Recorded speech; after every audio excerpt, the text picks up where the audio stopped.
So people were pretty disappointed over Bernie Sanders' answer when he was asked about reparations.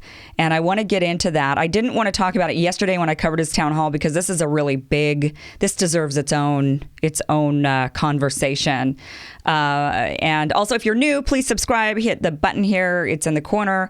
And if you have a question or comment, you can tweet me at Kim Iverson Show. You can also email your comments in. Go to my website, KimIverson.com. And I do appreciate your support on Patreon. That helps keep this show going. Okay, so let's play the clip of Bernie Sanders talking about when he was asked about reparations at the CNN town hall. Part of the legacy of slavery and Jim Crow in the U.S. is the legacy of income inequality in the U.S. What is your position on reparations to the descendants of slaves? Well, as I just indicated, there are massive disparities that must be addressed. There is legislation that I like, introduced by Congressman Jim Clyburn. It's called the 10-20-30 legislation, which focuses federal resources in a very significant way on distressed communities, communities that have high levels of poverty. So as I've just indicated, I think we have to do everything that we can to end institutional racism in this country. It is not acceptable to me that the rate of childhood poverty among the African American community is over 30% in this country. That is beyond belief. That African Americans die from cancer at higher rates than whites. So we're going to do everything we can to put resources into distressed communities and improve lives for those people who have been hurt from the legacy of slavery. So what is your position specifically on reparations? I asked the question because Elizabeth Warren, Julian Castro, they indicated they want to support. What does that mean? What do they mean? I'm not sure that anyone's very clear. What I've just said is that I think we must do everything that we can to address the massive level of disparity that exists in this country. I'll tell you what they mean, because Elizabeth Warren has said black families have had a much steeper hill to climb. We need systematic structural changes to address that. Julian Castro has said, I have long thought that this country would be better off if we did find a way to do that. Reparations. Well, I agree with what Elizabeth said. So you would support reparations? But read what she said. What does that mean? She means, I think, I don't want to put words into her mouth, is what I said. Okay? In other words, as a result of the legacy of slavery, you have massive levels of inequality. It has to be addressed, and it has to be addressed now. In 2016, you said it would be divisive, reparations. Well, again, it depends on what the word means. So, look, Bernie Sanders has a really good point. What does it mean? What does it mean? I want to know exactly what people mean when they say, should descendants of slaves receive reparations? Because reparations have happened in a variety of forms throughout history. So, for example, in this country, we had the Japanese internment camps, and the people who were in those internment camps did get reparations. They each got $20,000, but they had to be people who were actually detained. So that money did not go to the children or to anybody else. It was only for the people who were actually detained in the Japanese internment camps. We gave them $20,000 and an apology, and that was that. That was called reparations. With Germany and the Holocaust, they gave a bunch of money to Israel, and they infused the community within Germany, the Jewish community, with money. But I don't believe that they gave individual reparations. I think it was more of a big amount to Israel instead. And so when we talk about reparations, I got to say that when I first hear about reparations, my gut instinct is to say, yeah. I mean, we should pay them back something. I mean, for sure it was.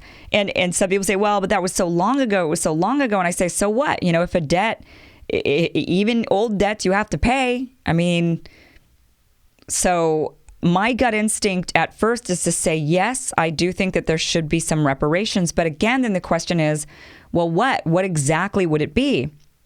And what Bernie Sanders is saying is that, and now that we've asked more questions of Elizabeth Warren and Julian Castro, and I think even Kamala Harris, they have come out with, well, there needs to be, and we need to address the income inequality in some way. And, that seems to be kind of their generic answer. Nobody really has an answer for what reparations are, or what they mean, how they envision this to be.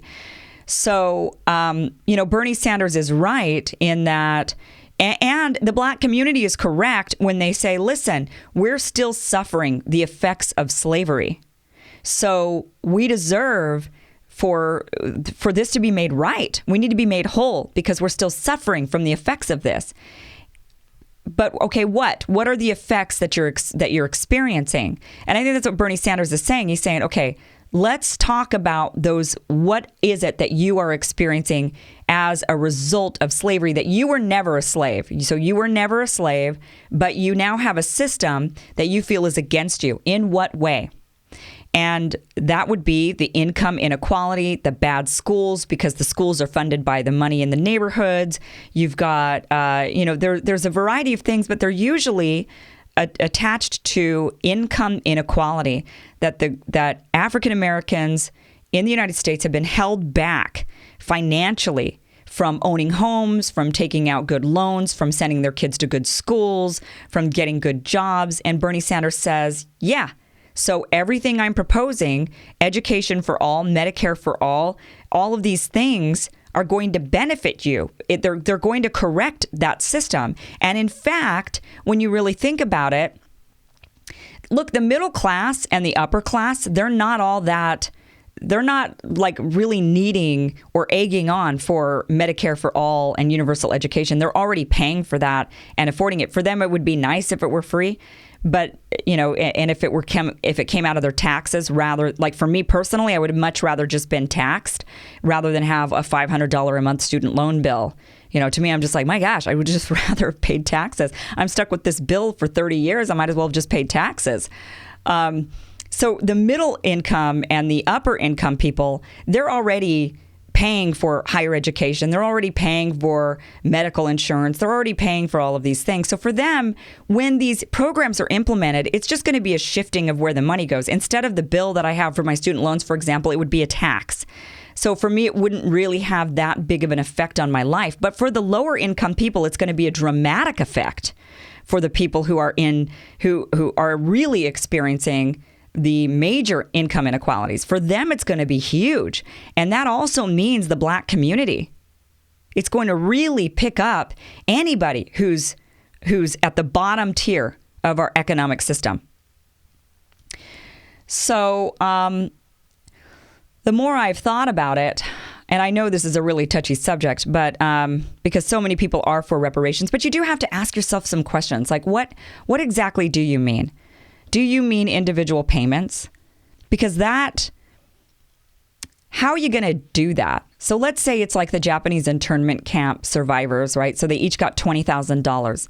So you're saying that you would rather have $20,000 in your pocket than to have things, than to have like your community rebuilt or your community infused with cash because of the higher paying jobs and the health insurance and, all of those things. You'd rather just take the cash and run, because we do only have so much money. And also, where does that end? Because no one alive today was a slave. So everybody alive right now who's a descendant of slavery will get, let's say, a $20,000 check. But then what about your kids? And what about their kids? And what about their kids? And what about their kids? I mean, at what point do you say, okay, the reparations have been paid? Because you could argue that, yes, even though you today deserve the reparation because you today are experiencing the effects of slavery that your ancestors had to deal with, well, so will your unborn children. When they're born, they're going to have to deal with the effects of us having a slave nation. And their kids very well might deal with the effects. And their kids might very well deal with the effects. And their kids. And it goes on. So at what point do we say, okay, the reparations have been paid? That's why with the Japanese internment camp, it was very specific. It was only for those who had actually been in the camps. And if there were individual payments to the Holocaust survivors, I do believe that it was the same. I did read one source that said there were, but then I couldn't find any other sources saying that there were actual individual payments paid out to Holocaust survivors. I only could get access to and read about the massive payments to Israel. So where does that end? You know, if you're going to do individual reparations, and how would you determine who gets them? So is it specifically, okay, if you're black, then you get them, or are we going to do DNA testing and it's if you're an actual descendant of slaves? Because you know there are white people who are blonde, blue-eyed, white, who actually are descendants of slaves. It's that through time, people kept breeding in their lineage with white people and kept breeding with white people until they became extremely fair-skinned and blonde and blue-eyed, but it doesn't make them any less a descendant of slaves. Or you could say, well, no, because they've now integrated into society and they're not feeling the effects because they're white. And so they therefore don't have to deal with the racism and the bigotry and the, you know, anything else that goes with that. They get the privilege of white skin. So then you say, okay, so it's got to go for only those who have dark skin. But then how do you determine who's dark enough? And also, what about those who are descendants who never were descendants of slaves? Maybe they're African descendants, but they never were descendants of slaves. In fact, maybe their ancestors were the ones who captured other Africans and sold them on the slave market. So you're going to potentially give reparations to some person whose actually their ancestors were responsible for the slave trade? That's why this has so many problems.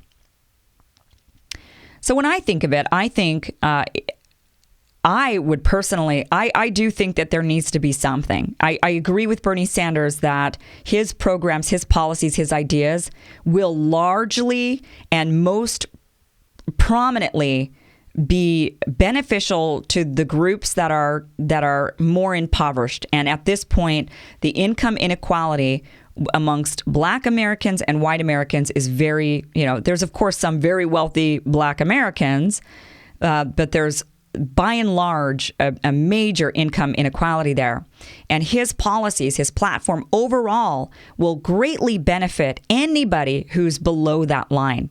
And that happens to mostly be people of color. So he's saying this is going to greatly benefit you. This is going to be the boost you need.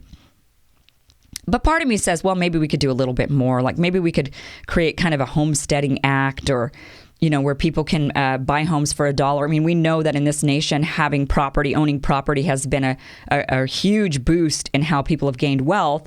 And so maybe we could take some communities that have been decimated by a variety of things, whether it be low, you know, lack of jobs, or maybe it was natural disasters or whatever, and start giving homes, you know, for $1, like we used to do back in the olden days, way back when they said, okay, if you move west, you get this land for 10 cents or something. And that's how people gained wealth.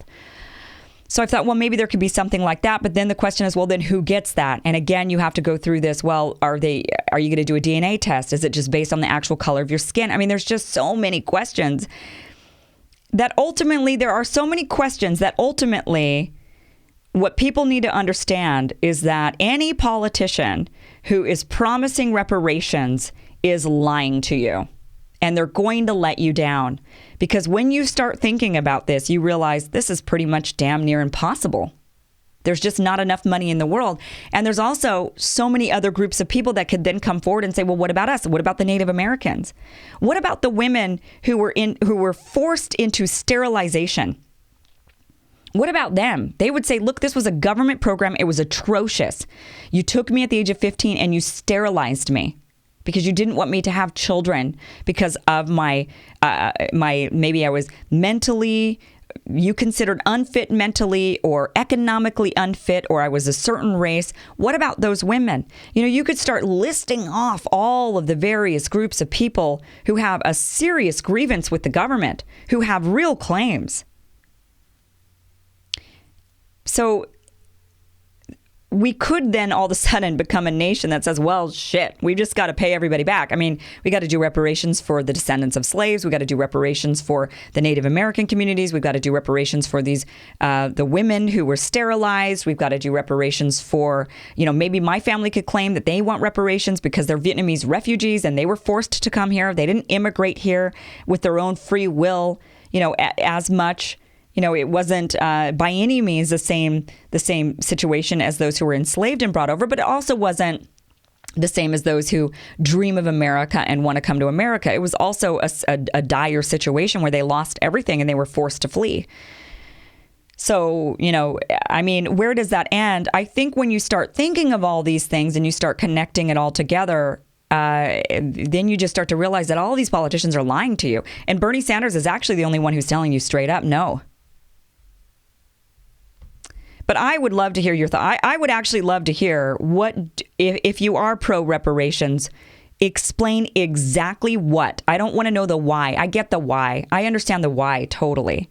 I just want to know what. What is your idea exactly? And how would you vet people or communities or whatever the idea is? I would really like to hear that from you. So comment down below. You can also email me your ideas. Go to my website, KimIverson.com. You can also tweet me if your idea is real short and sweet.